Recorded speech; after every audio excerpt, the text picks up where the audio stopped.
ሰላም ቤተሰብ ጉድ ሞርኒንግ ኤቭሪዋን። ሀይሚ እሷም ለኔ እሱም ለኔ እያለች እንግዲህ ሙዚቃ ሰርታልናለች ውዶች ማለት ነው። ሙዚቃውን እንዳላሰማችሁ ዩቱብ አይፈቅድም እና በዚህ መልኩ አምሮባት ከሰርጉ በኋላ ሙሽሪትና ሙሽራውን ከሸኙ በኋላ ይሄን የመሰለ ቪዲዮ ሰርታ ለቃልናለች ማለት ነው። ጋይስ እንዴት ነው? አያምርም? ቀሚሷ አያምርም? በስማ ፈጣሪ ነው የሚላችሁ። ቀሚሱ እንዴት እንደሚያምር የኛ ሸበላ የኛ ቆንጆ በጣም ነበር ትናንት ያማረብሽ። የምር በጣም ማለት ነው ከሚባለው በላይ በጣም ነው የሚያምረው። ሁሉ ነገር ስማርት ነሽ፣ በጣም ቆንጅዬ ውብ ልዕልት ነሽ።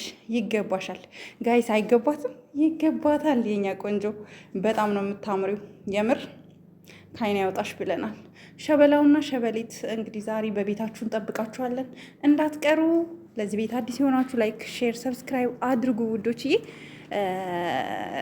መልካም የትዳር ዘመን ይሆንላችሁ ያለው ለቡራ ወንድም ማለት ነው። እንዲሁም ደግሞ ለምሽዬ እንኳን ለዚህ በቁልሽ ልጆች ብዬ መልእክት አስተላልፍ ማለት ነው። መልእክቴን ሼር አድርጉልኝ ከወደዳችሁት ማለት ነው ውዶች። በሌላ ቪዲዮ እስከምንገናኝ ባይ ባይ።